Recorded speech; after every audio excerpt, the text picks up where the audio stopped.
आपदी मित्र परीक्षा शूर परीक्षा च रणांगणे। मित्र की परीक्षा आपातकाल में होती है और वीरता की परीक्षा युद्ध काल में। नमस्कार दोस्तों, आप सभी का स्वागत है और आज हम बात करेंगे मित्रता की एक कहानी के माध्यम से। ये कहानी है एम्बिशियस प्रोजेक्ट को हथियाने की कोशिश में लगे दो दोस्तों की। तो आइए सुनते हैं इनकी कहानी। अपने सच्चे मित्र सागर की अमर से अनबन को लगभग साल भर हो चुका था और अब उसके लिए हालात बिल्कुल युद्ध काल जैसे ही थे।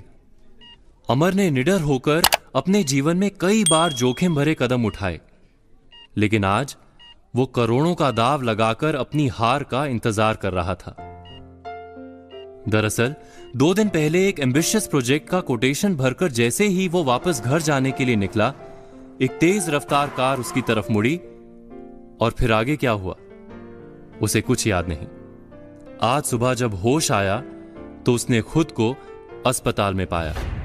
किस्मत ने उसकी जिंदगी के सबसे मूल्यवान 2 दिन छीन लिए थे। इन्हीं 2 दिनों के लिए उसने कितना बड़ा प्लान बनाया था। यहां तक कि इस प्रोजेक्ट के लिए उसने अपने सबसे जिगरी दोस्त सागर के साथ बैर मोल ले लिया था। सागर को कड़ा कंपटीशन देने के लिए अमर ने मार्केट से करोड़ों रुपए उठाकर सारा गणित भी बिठा लिया था, लेकिन उसे यह कहां पता था कि जीवन का गणित कुछ और ही सिद्ध करने वाला है।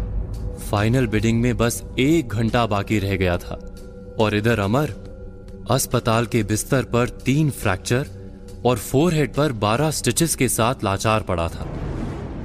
अपनी लाइफ का सबसे बड़ा सौदा गंवाने की आशंका क्या अमर के मन में वापस दोस्त के प्रति प्रेम जगा पाई? अमर अपनी लाइफ की सबसे महत्वपूर्ण डील की फाइनल बिडिंग में नहीं पहुंच सका। अस्पताल में एडमिट अमर को अच्छी तरह एहसास हो रहा था कि उसकी टूटी हड्डियां वापस जुड़ जाएंगी। एक्सीडेंट के बाद सिर का गहरा घाव भी शायद भर जाए और स्टिचेस के निशान भी मिट जाएं, लेकिन उसका दोस्त सागर, क्या वो वापस आ पाएगा? बचपन में दोनों साथ स्कूल गए, टिफिन शेयर किया, पर बड़े होते ही वक्त ने दोनों को कॉम्पिटिटर बनाकर एक दूसरे के सामने खड़ा कर दिया। टिफिन शेयर करना तो दूर, अब दोनों एक दूसरे की मौजूदगी भी बर्दाश्त नहीं कर सकते। अमर और सागर ने जब बिजनेस शुरू किया तो दोनों ने जंगल के 2 शेरों की तरह अपने अपने इलाके बांट लिए, लेकिन दोनों के एक ही प्रोजेक्ट के पीछे पड़ते ही मामला बिगड़ गया। मुकाबला कांटे का था। दोनों जुझारू थे, इसलिए माना जा रहा था इनमें से एक की हार दूसरे की जीत साबित होगी। पर अब अमर की हार तय लग रही थी। यही सब बातें सोचते सोचते दवाइयों के असर से कब उसे नींद आ गई उसे पता ही नहीं चला। आंख खुली तो देखा अमर के पिता गाल पर हल्की थपकियां देकर उसे उठा रहे हैं। अमर बेटा उठो, तुम्हारे लिए एक बहुत अच्छी खबर है।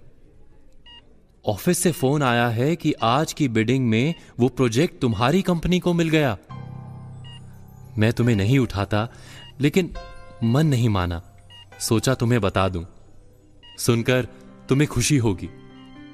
पिता की बात सुनकर अमर की खुशी का ठिकाना नहीं रहा, लेकिन सागर का ख्याल आते ही उसके चेहरे की खुशी बर्फ की तरह जम गई।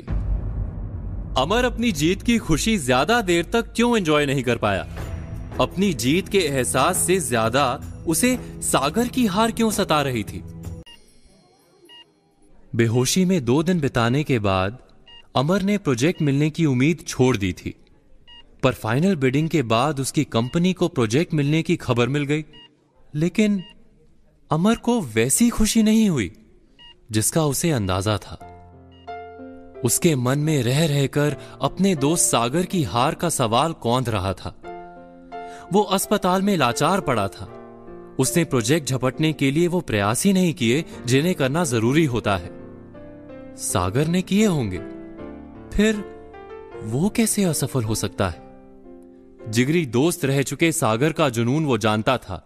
वो कामयाबी के लिए किसी भी हद तक जा सकता था। फिर भी सागर की जगह उसकी कंपनी को प्रोजेक्ट मिल पाना, यह कैसे संभव हुआ?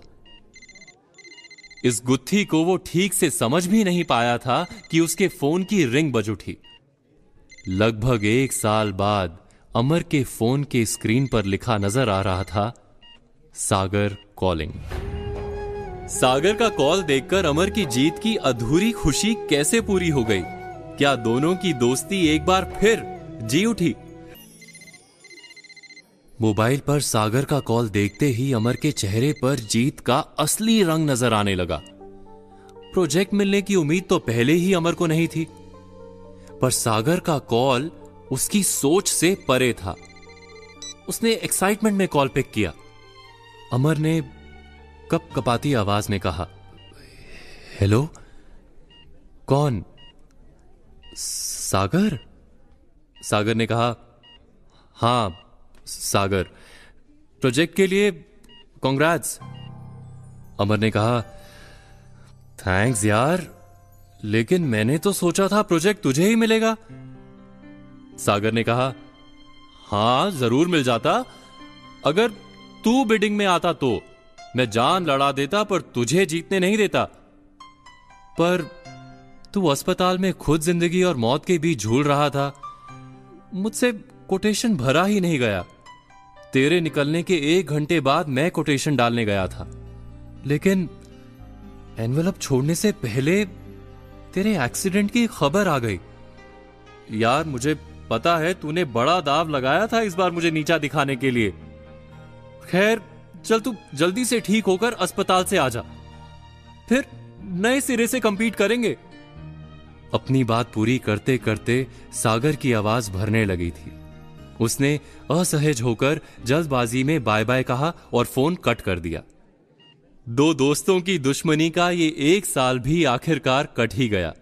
सच्ची मित्रता की कसौटी इस कहानी में भी आपात स्थिति ही बनी, लेकिन सच्ची मित्रता की परीक्षा के लिए किसी विपत्ति का इंतजार किया जाए, यह भी उचित नहीं। आप स्वयं विचार कीजिए। आज हमने बात की मित्रता की, कहानी के माध्यम से। तो आज कही बातों पर विचार कीजिए और कल की प्रतीक्षा कीजिए।